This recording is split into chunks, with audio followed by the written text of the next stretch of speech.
গল্পের সওদাগর চ্যানেলে আপনাদের সবাইকে স্বাগতম। আজকে আমরা শুনব সুকুমার রায়ের লেখা ছোট গল্প দীঘাঞ্চু। এক ছিল রাজা। রাজা একদিন সভায় বসেছেন। চারদিকে তার পাত্র মিত্র আমির, ওমরা, সিপাই, শাস্ত্রী গিজগিজ করছে। এমন সময় কোথা থেকে একটা দ্বারকাক উড়ে এসে সিংহাসনের ডান দিকে উঁচু থামের উপর বসে ঘাড় নিচু করে চারদিক তাকিয়ে অত্যন্ত গম্ভীর গলায় বলল, কাঁ।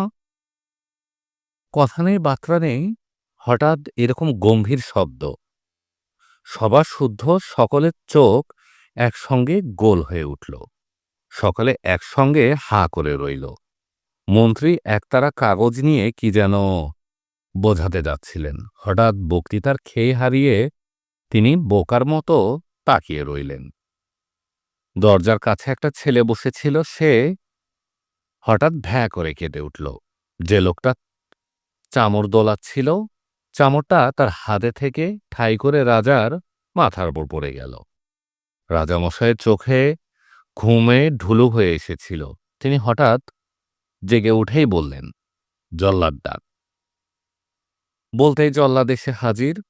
রাজামশাই বললেন, মাথা কেটে ফেল। সর্বনাশ! কার মাথা কাটতে বলে?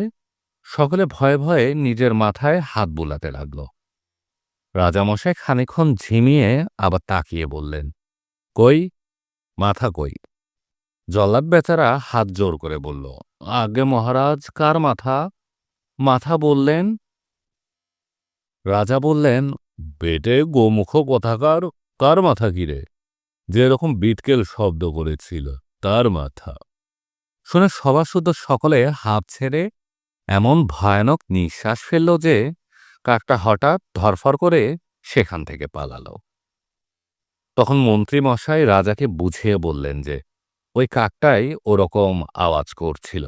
তখন রাজামশাই বললেন, ডাকো পণ্ডিত সবার যত পণ্ডিত সবাইকে। হুকুম হওয়া মাত্র 5 মিনিটের মধ্যে রাজ্যের যত পণ্ডিত সব সভায় এসে হাজির। তখন রাজামশাই পণ্ডিতদের জিজ্ঞাসা করলেন, এই যে একটা কাক এসে আমার সভার মধ্যে আওয়াজ করে গোল বাঁধিয়ে গেল, এর কারণ কিছু বলতে পারো? কাকে আওয়াজ করল, তার আবার কারণ কি? পণ্ডিতেরা সকলে মুখ চাওয়াচাই করতে লাগলেন। একজন ছোকরা মতো পণ্ডিত খানিকক্ষণ কাচুমাচু করে জবাব দিল, আগে বোধহয় তার খিদে পেয়েছিল।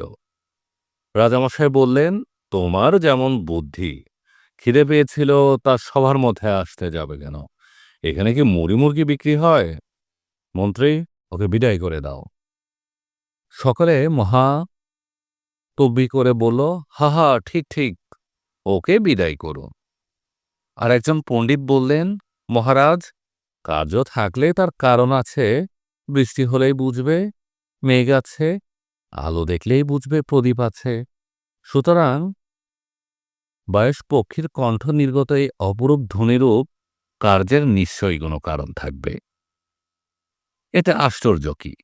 রাজা বললেন, আশ্চর্য এই যে তোমার মতো মোটা বুদ্ধি লোকও এরকম আবল তাবল বকে মোটা মোটা মোটা মাইনে পাও।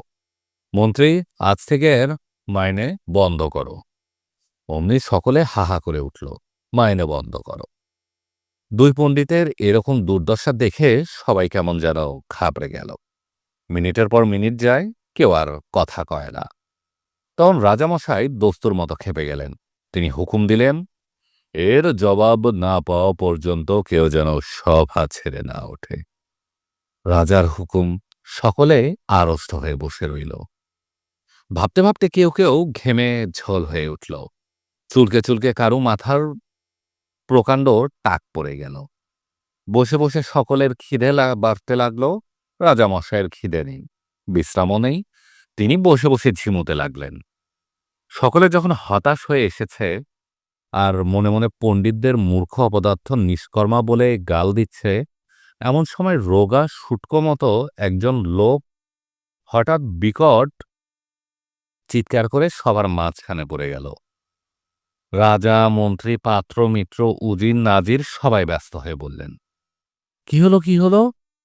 তখন অনেক জলের ছিটে পাখার বাতাস আর বলা কওয়ার পর লোকটা হাঁপাতে হাঁপাতে উঠে বলল, মহারাজ, সেটা কি দ্বারকাক ছিল? সকলে বলল, হ্যাঁ। কেন বলো দেখি?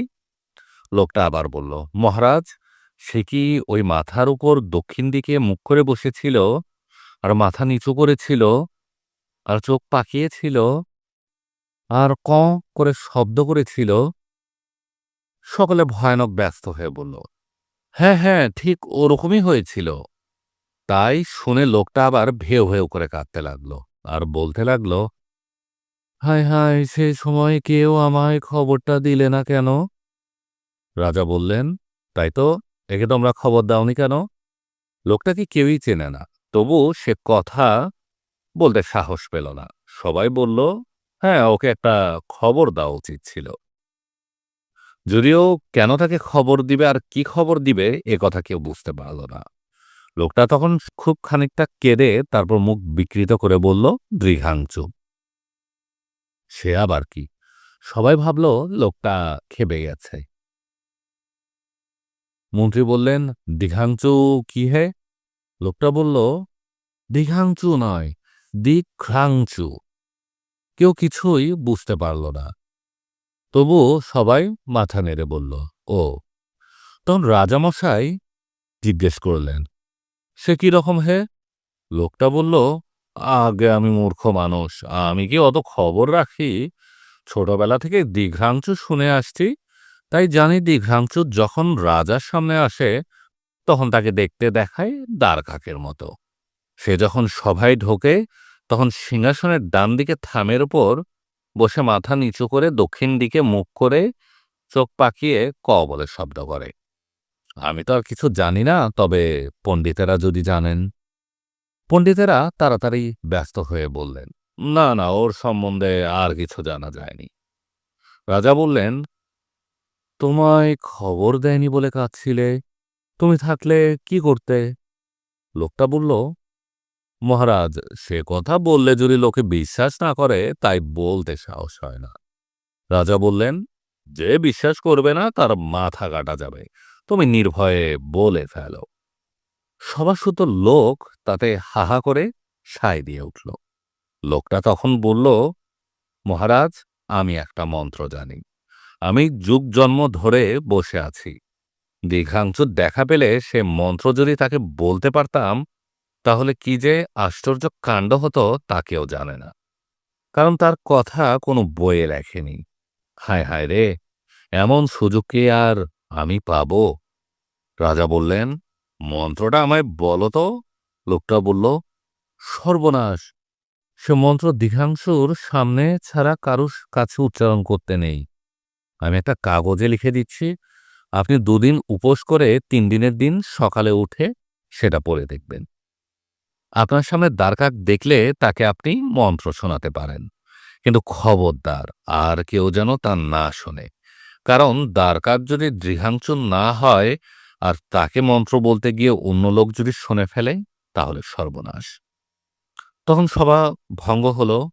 সবার সকলে এতক্ষণ হা করে শুনছিল, তারা হাঁপ ছেড়ে বাঁচল। সকলে দৃঢ়াংচুর কথা, মন্ত্রের কথা আর আশ্চর্য ফল পাওয়ার কথা বলাবলি করতে করতে বাড়ি চলে গেল।